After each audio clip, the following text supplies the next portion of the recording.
शिवण मालिकेच्या आजच्या भागामध्ये आपण पाहणार आहोत रुद्र आणि गिरिजाचं लग्न छान पद्धतीने पार पडलेलं असतं. गृहप्रवेश झालेला असतो आणि गृहप्रवेश झाल्यानंतर आता आपण पाहतो की इकडे जागरण गोंधळाचा सुद्धा हा कार्यक्रम इथे सुरू असतो. आणि ह्या जागरण गोंधळाच्या कार्यक्रमाला सगळेजण जमलेले असतात, एकटीच गिरिजा नसते. आता गिरिजाला सगळेजण शोधाशोध करत असतात. नागेश्वर म्हणत असतात, कुठे आहेत तुमच्या सुनबाई, आत्तापर्यंत अजून आल्या नाही आहेत. तेव्हा वासंती म्हणत असते, येतीलच, आत्ताच मी तिच्याकडनं जाऊन आलेले आहे, तिने स्वतःचं आवरायला घेतलं होतं.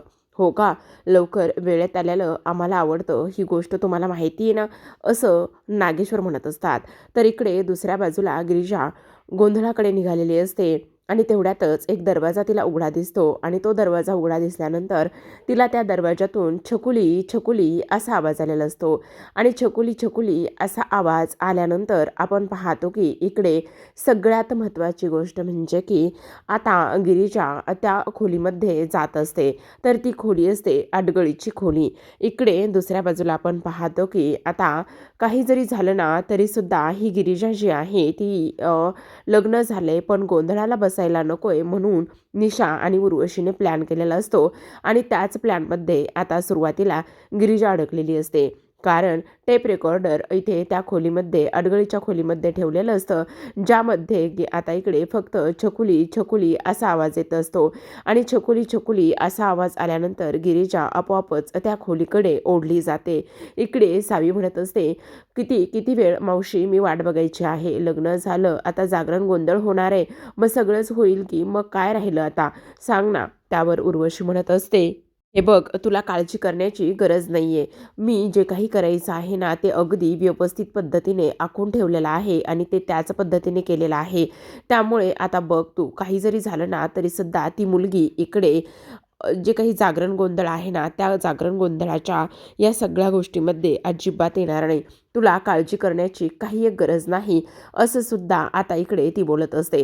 त्याचबरोबर आपण पाहतो प्रेक्षकांनो की आता इकडे दुसऱ्या बाजूला मात्र नागेश्वर म्हणत असतात, किती वेळ लागणार आहे आणखी, एवढं कसलं आवरत आहे, त्यांना वेळेचे भान नाही आहे का, अहो असं काय करताय, आपल्याला जागरण गोंधळ घालायचा आहे, कुठे आहे तुमची सुनबाई, असं इकडे ती बोलत असते.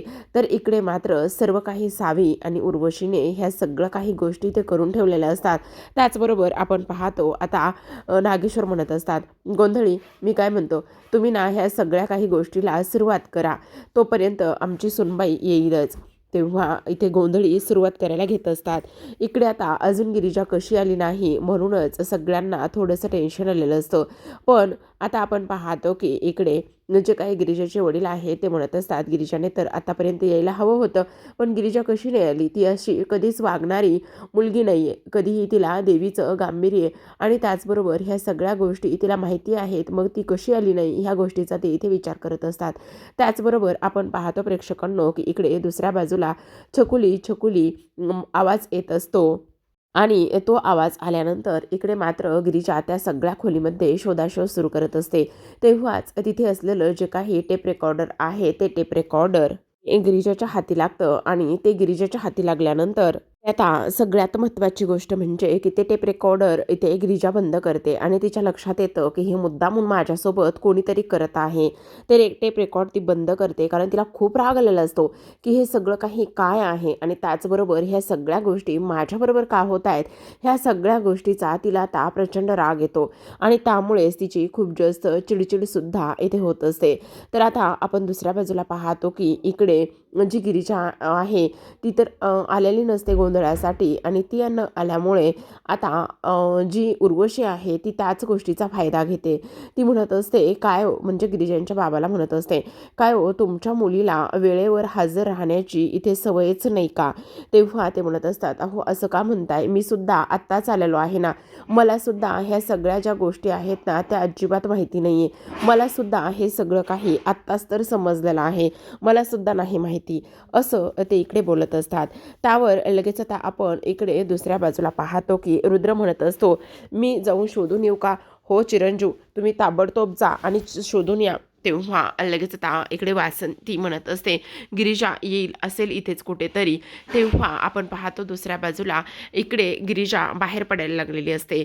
पण नागेश्वरनी सांगितलेलं असतं तुम्ही गोंधळाला सुरुवात करा, तोपर्यंत ती मुलगी येऊ शकते असं म्हणून आता गोंधळी सुरुवात करत असतात. तर रुद्र इथे आता गोंधळाला बसलेला असतो. आता आपण पाहतो की इकडे गोंधळ सुरू झालेला असतो, पण गिरिजा आत्तापर्यंत त्याच खोलीमध्ये असते. आणि इकडे आता गिरिजा जेव्हा दरवाजा उघडायला जाते तेव्हा पाठीमागे पुन्हा तिला तोच भास होत असतो. कारण गिरिजाच्या लहानपणीचा पाळणा, खेळणी हे सगळं त्या अडगळीच्याच खोलीमध्ये ठेवलेलं असतं. त्यामुळे तिला पुन्हा त्या सगळ्या गोष्टीचा भास होत असतो. आता इकडे सावी आणि उर्वशीला खूप आनंद होत असतो. त्या विचार करत असतात फायनली आता इकडे ही जी काही गिरिजा आहे ती ह्या जागरण गोंधळाला येणार नाही. आणि बरं झालं एकदाच ह्या सगळ्या गोष्टी अशाच होत आहेत म्हणून. तर आता आपण दुसऱ्या बाजूला पाहतो की गोंधळ सुरू झालेला असतो. आराधी त्यांची गाणी म्हणत असतात आणि इकडे मात्र वासंतीच्या अंगामध्ये देवी आलेली असते. वासंतीच्या अंगामध्ये देवी आल्यानंतर सगळ्यांना शॉक लागल्यासारखेच सगळेजण बघत असतात. इकडे गोंधळी त्यांची गाणी म्हणत असतात, तर इकडे मात्र वासंतीच्या अंगामध्ये देवी आल्यानंतर ती अक्षरशः त्या देवीच्या तालावरच नाचायला सुरुवात करत असते. आणि देवीच्या तालावरच नाचायला सुरुवात केल्यानंतर आता गोंधळ्यांना खूप आनंद झालेला असतो की त्यांचं कार्य जे आहे ते फळाला लागते. इकडे मात्र तिला सावरण्यासाठी सगळेजण उभे राहिलेले असतात.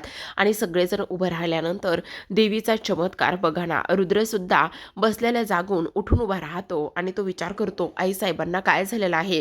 तेव्हा आराधी म्हणत असतात तुम्ही नका काळजी करू, सगळं काही व्यवस्थित होणार आहे. आणि त्याचबरोबर ह्यांच्या अंगामध्ये देवी आलेली आहे. तर इकडे दुसऱ्या बाजूला गिरिजा दरवाजा ठोठावत असते, कोणीतरी आहे का बाहेर, प्लीज दरवाजा उघडा ना, कोणीतरी आहे का बाहेर, प्लीज दरवाजा उघडा ना, मी इथे आतमध्ये अडकलेली आहे, या ना कोणीतरी, दरवाजा उघडा ना, असं म्हणूनच ती आता आरडाओरडा करत असते. पण आता बाहेर खूप गोंधळ असतो आणि आराधीसुद्धा त्यांचं वाद्य वाजवत असतात, त्यामुळे तिचा आवाज बाहेरपर्यंत जात नसतो. इकडे आता वासंतीची देवी अंगात आलेली ती निशापर्यंत जाते आणि तिचा गळा आवळते आणि म्हणत असते बोल कुठे लपवलीस तिला, बोल कुठे लपवलेस तिला, सोड तिला बोल सोड तिला, असं म्हणूनच आता वासंती निशाचा गळा पकडत असते. तेव्हा सगळेजण अवाक होऊनच पाहत असतात की हे सगळं काय आहे. नागेश्वरला तर खूपच मोठा धक्का बसतो. आता नागेश्वरला समजून जातं, त्यामुळे तो धावतच उर्वशीकडे जातो आणि उर्वशीला विचारतो दीदी कुठे ठेवले पोरीला.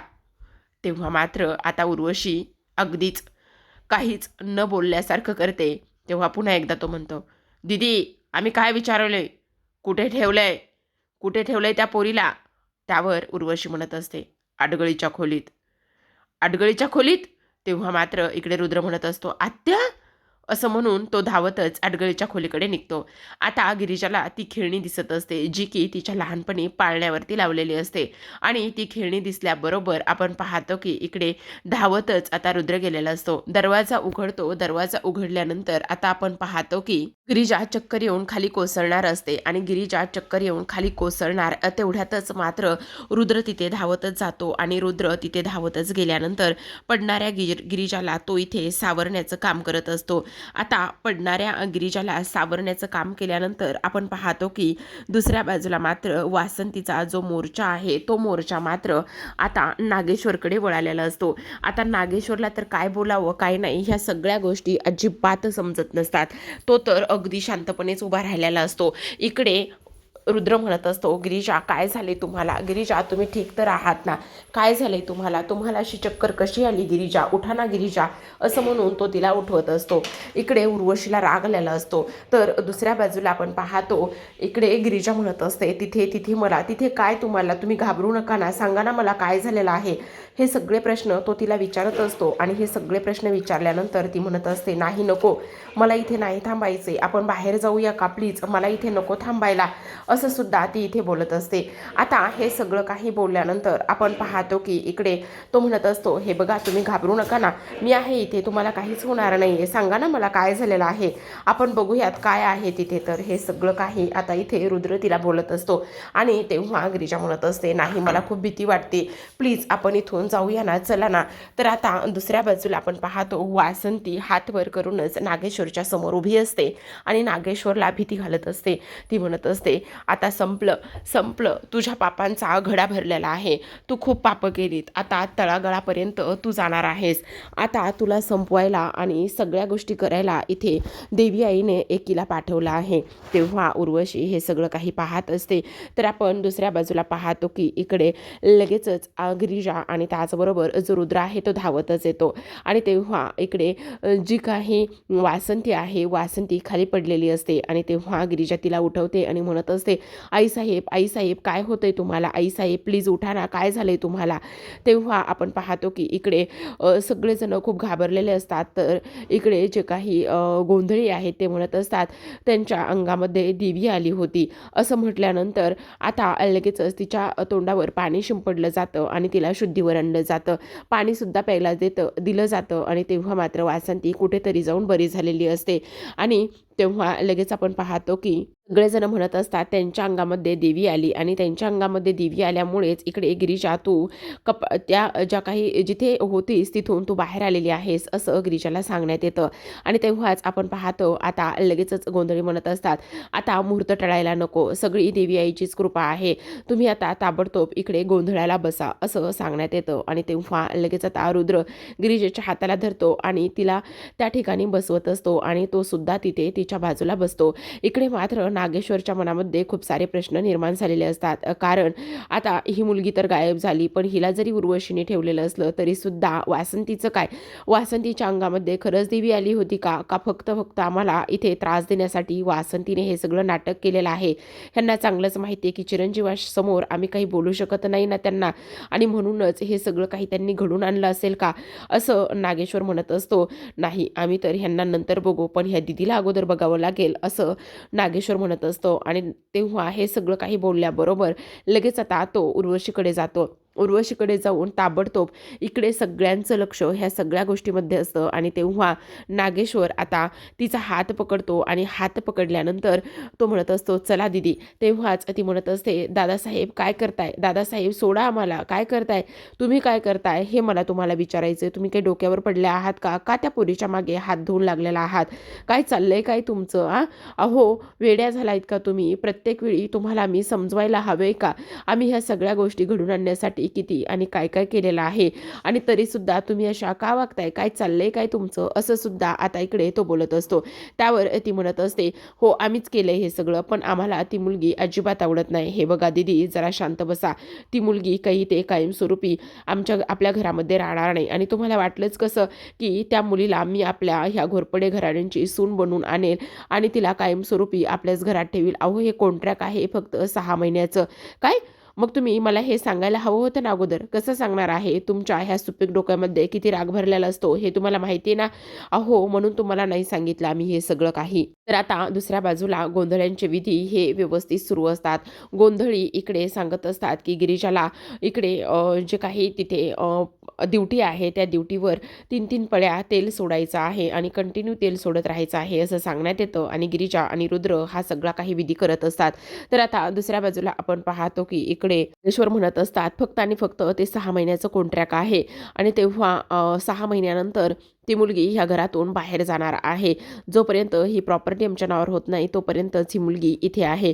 त्यावर ती म्हणत असते पण मला एक गोष्ट सांगा दादासाहेब, त्या दिवशी तर वेगळंच काहीतरी होतं त्या कॉन्ट्रॅक्टमध्ये, म्हणजे माफीनामा वगैरे हे सगळं काही होतं. मग आता हे सगळं काही काय आहे?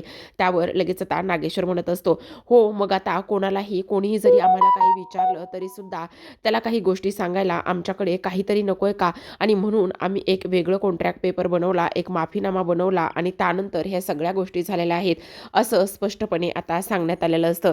आणि तेव्हा उर्वशीला ते सगळं काही आठवतं. जेव्हा लग्न होतं आणि अर्जुनने ते पेपर वाचले होते तेव्हा त्यामध्ये स्पष्टपणे असं लिहिलं होतं की हा तर माफीनामा आहे म्हणून. आणि आता सुद्धा सेम ह्याच पद्धतीने हे सगळं काही झालेलं आहे. आणि त्यामुळे आता इकडे जे काही नागेश्वर आहे तो म्हणत असतो त्यामुळेच दीदी मी तुम्हाला ह्या सगळ्या काही गोष्टी अशा पद्धतीने सांगत होतो, पण तुमच्या डोक्यामध्ये हे शिरल तेव्हा खरं ना तुम्ही का ऐकत नाही हेच मला काही कळत नाही, असं सुद्धा आता इथे तो बोलत असतो. त्याचबरोबर ती म्हणत असते, पण मला एक गोष्ट सांगा, ती मुलगी जर हे घर सोडून गेली नाही तर मग काय करणार आहात तुम्ही? कशी नाही जाणार? ती जर हे घर सोडून गेली नाही ना, तर तिला कायमची ढगामध्ये पाठवू ना आम्ही, जर घर सोडून नाही गेली तर. ती ती आम्हाला नडणार का? अजिबात आम्ही तिला नडू देणार नाही, समजलं? असं सुद्धा नागेश्वर बोलत असतो. आणि तुम्हाला आणखी एक गोष्ट सांगू का? ह्या नागेश्वर काय एवढा वेडा नाही आहे की त्याने कोणालाही आणि कसलीही सून करून इथे घरात आणावी, असं अजिबातच होणार नाही, असं सुद्धा तो आता इथे बोललेला असतो. त्याचबरोबर ती म्हणत असते, ठीक आहे, बघू आता काय होतंय, तर बघू आता. नाही कळलं का तुम्हाला मी काय सांगतोय ते नीट ऐका. डोक्यामध्ये राग घालू घ्यायचा नाही. फक्त आणि फक्त इथे 6 महिने तुम्ही तिच्यासोबत नीट वागा. 6 महिन्यामध्ये आम्ही सगळं काही व्यवस्थित करू. वागाल ना दीदी? त्यावर ती म्हणत असते, प्रयत्न करेल. दीदी हेच तर मला तुमचं आवडत नाही. प्रयत्न करेल वगैरे काय म्हणताय? असं करू नका. नीट वागा दीदी, नीट वागा. असं सुद्धा आता इथे तो बोलत असतो. त्यानंतर इकडे ती निघून गेलेली असते. आता आपण पाहतो की इथे जो काही प्रभास आहे, तो प्रभास मात्र तिथेच शांतपणे झोपलेला असतो आणि ह्या सगळं काही ह्या लोकांचं बोलणं इथे त्याने ऐकलेलं असतं. आता हे सगळं काही बोलणं ऐकल्यानंतर आता तो ही लोकं उठून गेल्यानंतर उठून बसतो आणि त्याला ते सगळं काही आठवतं की इकडे काही जरी झालं ना तरी सुद्धा हे फक्त 6 महिन्याचं कॉन्ट्रॅक्ट आहे आणि हे 6 महिन्याचं एकदा का कॉन्ट्रॅक्ट झालं की मग झालं, सगळं काही आम्हाला पाहिजे ते त्याच पद्धतीने होईल, असं सुद्धा इकडे आता त्यानं बोललेलं असतं. तेव्हा प्रभास विचार करत असतो की हे समज काय आहे, म्हणजे फक्त आणि फक्त इथे 6 महिन्यासाठी हे कॉन्ट्रॅक्ट आहे, असं त्याला कळलेलं असतं. तर आत्ता आपण दुसऱ्या बाजूला पाहतो की जागरण गोंधळाचा कार्यक्रम दणक्यात सुरू असतो. गोंधळी खूपच छान पद्धतीने गोंधळ घालत असतात आणि हा गोंधळ खूपच छान पद्धतीने पारसुद्धा आता पडणार असतो. तर दुसऱ्या बाजूला आपण पाहतो की इकडे नागेश्वर आणि उर्वशी नसतात, त्यामुळे गिरिजाचे बाबा तिथून गोंधळातून बाहेर पडतात आणि नागेश्वरला बोलवायला आलेले असतात. तेव्हा आपण पाहतो की दरवाजा उघडा असल्या कारणाने ते दरवाजातून पाहतात, तर प्रभास मात्र त्यांच्या दोन्ही पायावरती उभा असतो. आता प्रभास दोन्ही पायावर उभा असल्या कारणाने इथे गिरिजाच्या बाबांना खूपच मोठा धक्का बसतो आणि ते विचार करतात हे सगळं काय आहे, म्हणजे हा प्रभास ठीक आहे? तेव्हा ते धावतच आतमध्ये येतात आणि म्हणत असतात, अरे प्रभास तू बरा झालायस? असं म्हटल्यानंतर आता लगेचच प्रभास त्याचं तोंड दाबतो आणि त्याला बेडवर बसवतो आणि ताबडतोब दरवाजा बंद करून त्याच्याकडे येतो. तो म्हणत असतो, अरे अरे मी बरा झालोय, बराच आहे मी, गप्प बस. अरे पण ही सगळी आनंदाची गोष्ट आहे, आपण सगळ्यांना सांगूया ना. ए बाबा ते नंतर सांगू, पण जरा गप्प बस, मी काय सांगतोय ते ऐक. तेव्हा इकडे गिरिजेचे वडील म्हणत असतात, काय झालेलं आहे ते तरी सांग. अरे तुला एक गोष्ट सांगू का, ह्या प्रॉपर्टीची किंवा ह्या संपत्तीची मालकीन दुसरी तिसरी कोण बी नसून तुझी पोरगी आहे, असं म्हटल्यानंतर आता उडगी का काहीतरी असा शब्द तो बोलतो बरं का. प्रेक्षकांनो मी काही तुम्हाला एवढं इन डिटेलमध्ये, म्हणजे मला ते शब्द नाही आठवत आहे किंवा नाही सांगता येणार आहे मला तो शब्द. तर तुझीच मुलगी ह्या संपत्तीची वारस आहे आणि मालकीन आहे असं सांगण्यात येतं आणि तेव्हा तो म्हणत असतो, काय? हो. आणि तेव्हा त्याला ते सगळं काही आठवतं. प्रभास शोधत शोधत ह्याला आलेला असतो आणि ह्याला विचारलेलं असतं की मी तुला जी मुलगी दिली होती ती मुलगी गिरिजाच आहे का म्हणून, म्हणजे ह्या सगळ्या प्रॉपर्टीची मालकीन आपली गिरिजा आहे, असं इकडे तो बोलत असतो. आणि तेव्हा त्यानंतर प्रेक्षकांना त्यांनी इथेच थांबवलं बरं का त्या दोघांचा सीन. पण बहुतेक ना प्रभासने असं सांगितलेलं असावं की ते कॉन्ट्रॅक्टचे पेपर आहेत ना, ते कॉन्ट्रॅक्ट पेपर इथे नागेश्वरच्या खोलीमध्ये आहेत आणि त्या लोकांनी 6 महिन्याचं कॉन्ट्रॅक्ट केलेलं आहे. तर आता आजच्या भागामध्ये एवढंच. उद्याचा भाग खूपच इंटरेस्टिंग आणि कमाल धमाल असणार आहे.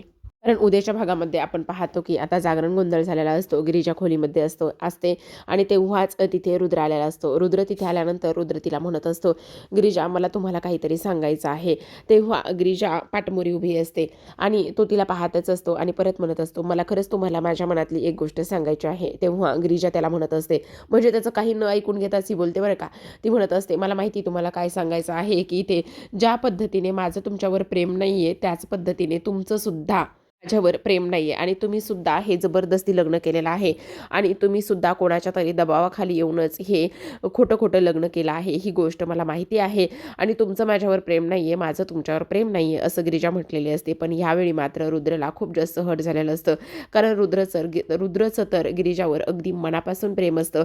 पण आत्ता मात्र तो तिला ही गोष्ट सांगू शकत नसतो आणि गिरिजाच्या तोंडून हे सगळं काही ऐकल्यानंतर आता मात्र इथे रुद्रला खरंच खूप मोठा धक्का बसलेला असतो. तर आता प्रेक्षक प्रेक्षकांनो आपण दुसऱ्या बाजूला पाहूयात की दुसऱ्या बाजूला जे काही आपले गिरिजाचे वडील आहेत त्यांना ह्या सगळ्या गोष्टी समजलेल्या असतात. त्यामुळे त्यांना असं वाटत असते की आपण आपल्या मुलीला हे सगळं काही सांगावं आणि म्हणून त्यांनी खूप उशिरा गिरिजाला फोन केलेला असतो आणि गिरिजा ताबडतोब त्यांना मंदिरामध्ये भेटायला निघालेली असते. कारण इकडे जे काही गिरिजाचे वडील आहेत त्यांनी ती फाईल ते पेपरसुद्धा शोधण्याचा प्रयत्न केलेला असतो आणि ते सगळं काही शोधल्यानंतर आता त्यांच्या हातामध्ये खरंच खूप मोठं गबाड लागलेलं असतं. तर आता हे सगळं आपल्या लेकीला सांगावं असं त्यांना वाटत असतं आणि त्यामुळेच त्यांनी ग्रामदेवतेच्या ठिकाणी इथे गिरिजाला बोलावून घेतलेलं असतं. आणि बोलावून घेतल्यानंतर आपण पाहतो की इकडे जी काही आपली गिरिजा आहे ती तिकडे जाते.